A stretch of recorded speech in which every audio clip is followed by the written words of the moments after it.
Yes, so we have another rank holder, AIR 48, Naman Jodhani, all India rank 48। तो congratulation नमन, AIR 48 के लिए आपको बहुत बहुत बधाई हो। एंड ये थैंक यू मेरा और दिव्या मैम का स्टूडेंट रहा है। एंड नमन कहाँ से हैं आप? मैं तो सर हावड़ा से ही हूँ। हावड़ा मतलब हावड़ा से। कलकत्ता?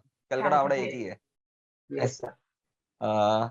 यस। तो बताइए भाई, आपने जो AIR 48 स्कोर किया, सबसे पहले मैं दिव्या मैम के लिए पूछना चाहूंगा कि इनका EIS का क्लासेस आपको कैसा लगा? सर मुझे तो बहुत अच्छा लगा था। लाइक इनिशियली मैंने खुद से पढ़ने की कोशिश की थी, बट उस अच्छा, टाइम थ्योरी थ्योरी लग रहा था, लाइक सभी कुछ रटने का तो है। ऊपर से जा बट रहा होगा, मतलब फिर काला अक्षर भैंस बराबर। हाँ सर, कुछ वैसा ही था। तो फिर मैंने मैम को ज्वाइन किया, एंड जब फ्लो चार्ट्स मैम करा रही थी तो फ्लो चार्ट्स बहुत ही बढ़िया से दिमाग में एकदम घुस गया था कि परफेक्टली उसको करके आ पाए। एंड फिर इवन चैप्टर 5 भी है ना, बहुत ही अच्छा लगा था मुझे। स्पेशली हाईलाइट अगर मैं बोलूँ कोर्स का, तो दैट वाज चैप्टर टेक्निकल था। 5। इट वाज हाँ, fully technical. Technical. Yes, ma'am. So I liked it a lot because ma'am interconnected all topics together. So the content got reduced as well, and it got interesting. I always made sure कि जो repetitive topics है ना, उसको मैं chapter में, अलग अलग chapter में कितनी बार इंस्टीट्यूट ने सेम टॉपिक रिपीट किया है, so I always tried to link those topics with the previous chapters as well, ताकि स्टूडेंट रिकलेक्ट कर सके, because syllabus is already very lengthy and vast. और हम लोग ICAI मैट पूरा फॉलो करते हैं, कुछ छोड़ते नहीं है। नहीं, मैम ने तो आईसीआई मैथ से ही पूरा पढ़ाया था, तो इट वाज लाइक कि पूरा जबरदस्त। होलिस्टिक कवरेज हो रहा था। And what about the digital notes, वो नहीं फॉलो किया था? आई हाँ, आल्सो डिजिटल नोट्स, पीपीटी वगैरह जो था, एंड दोस ग्राफिक्स, मतलब जो वीडियोस वगैरह मैम ने स्पेशली बनाया था, animated videos. Those were also interesting. Yes. Yes, truly I am also very thankful to Divya ma'am कि EIS जो लैक कर रहा था इंडस्ट्री के अंदर, ठीक है, एक जबरदस्त जबरदस्त एनिमेशन द्वारा, प्रैक्टिकल अप्रोच द्वारा पढ़ाया जाए और इंस्टीट्यूट का पूरा मैट कवर हो। तो दिव्या मैम जो है ना, उन्होंने इस गैप को फिल कर दिया है। और मैं दावे के साथ बता सकता हूं कि आने वाले 2 साल के अंदर EIS में ऑल ओवर इंडिया जो नंबर 1 रैंकिंग दिखाई देगा EIS में, वो दिव्या अग्रवाल मैम का दिखाई देगा। बिकॉज इतना ये एफर्ट डाल रही हैं और स्टूडेंट का टाइम वेस्ट बिल्कुल नहीं करती, इधर उधर का बात करके सीधा सीधा जो है पढ़ना है, एंजॉय करके, प्रैक्टिकली एकदम, ठीक है, एनिमेटेड वीडियोस, डिजिटल नोट्स, मतलब I have seen her doing all this thing. और श्योरली सर। जबरदस्त।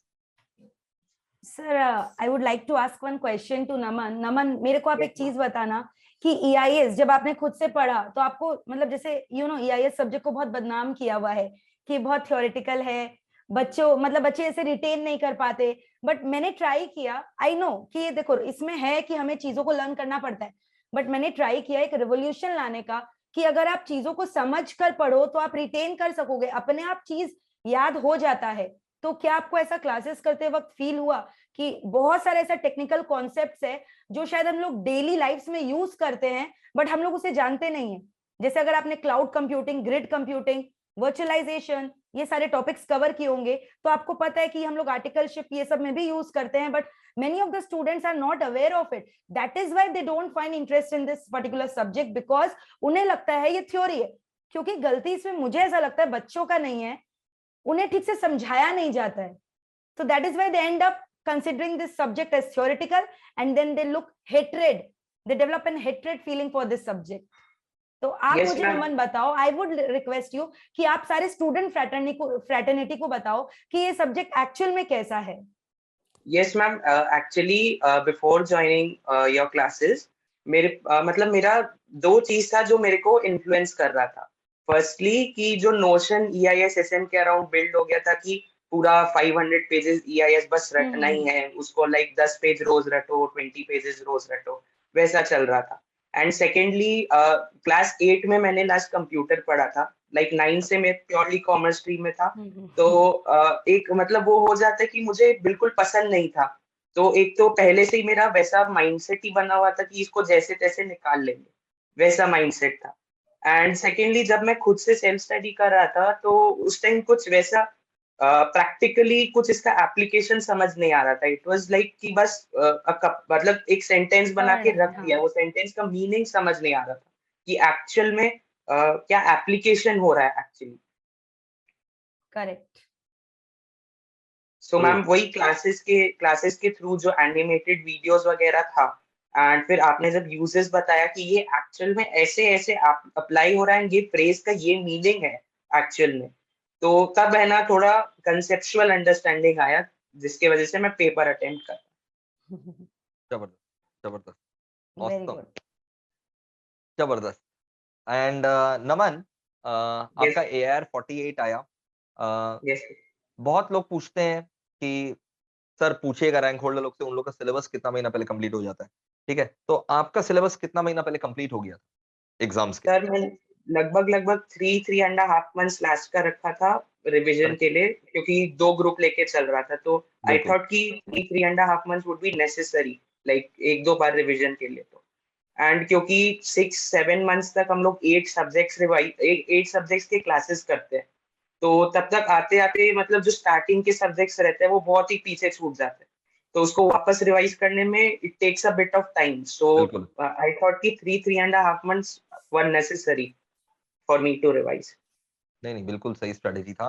एंड एग्जाम में जो 1.5 डेज मिलता है, क्या उसमें रिवीजन पॉसिबल रहता है 1.5 डेज में? मेरे ख्याल से रिवीजन 1.5 डेज में तो हो ही जाता होगा। सर, मेरे हिसाब से जो एग्जाम स्टार्ट होने के पहले का जो 15 डेज रहता है वो इम्पोर्टेंट रहता है सेट करने में टोन, जो हम लोग का एग्जाम का 15 डेज चल रहा है, क्योंकि जो एग्जाम का 15 डेज रहता है बहुत ही स्ट्रेसफुल रहता है, लाइक इवन माइंड ही नहीं, बॉडी भी पूरा बर्नआउट हो जाता है। जो मोस्टली जो लोग 2 ग्रुप्स देते हैं लास्ट एग्जाम में आके उनको फील होता है कि अब और कुछ नहीं हो सकता। फिर वही है कि 15 डेज उसके पहले जितना कवर करके रख सकते हैं, लाइक जो प्रैक्टिकल सब्जेक्ट्स है तो उनको पहले से कवर करके अगर रख ले, क्योंकि हम लोग का प्रैक्टिकल सब्जेक्ट्स में इवन इंक्लूडिंग EIS-SM जो लेंथ है सिलेबस का, it's not easy to cover it in 1.5 days. तो जितना पहले से कवर कर लेते हैं वो 1.5 डेज में उतना इजी हो जाता है कि इंपॉर्टेंट टॉपिक्स पे we can stress more. I agree. Absolutely. Divya ma'am, any question of yours? एक चीज और पूछना था, जैसे कि मैं भी शॉर्टकट्स देती हूँ, लेकिन ऐसा है ना कि बच्चे बोलते हैं कि मैम शॉर्टकट दो। अगर मैं आपको हर एक टॉपिक का शॉर्टकट दूंगी EIS सब्जेक्ट में, आप प्रैक्टिकली ये चीज बताओ, आप एग्जाम के पहले शॉर्टकट्स को मेमोराइज करोगे कि कंटेंट को मेमोराइज करोगे? इज इट पॉसिबल कि शॉर्टकट से आप पूरे चैप्टर को लर्न कर लो? तो ये भी बच्चों का मिसकॉन्सेप्शन प्लीज क्लियर करो नमन।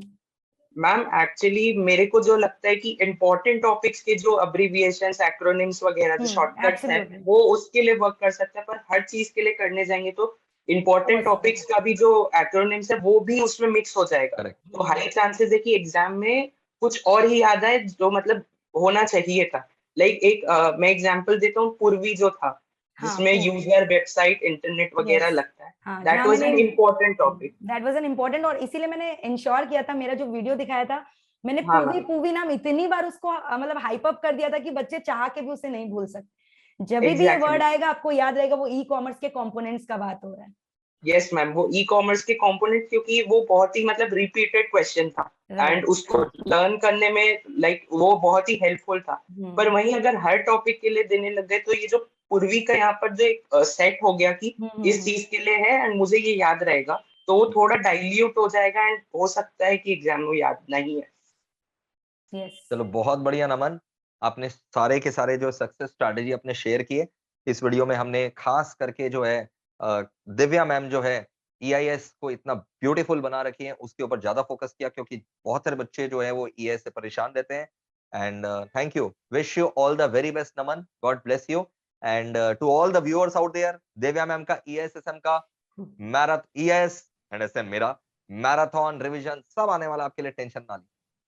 और ऑल अगर the thank you best so concept much. Naman. Clarity नहीं है, then you can watch her demo videos. The YouTube playlist is full of the demo videos and you can marathon भी आप देख सकते हैं, take a decision of yourself कि भाई अगर कंसेप्ट क्लैरिटी नहीं है तो क्लासेस भी ले सकते हैं। चलो, thank you, lots of love, take all the care, best bye thank bye. You Naman for so your much. Final thank you level. So much. Thank thank you you Naman, so bye much. Bye.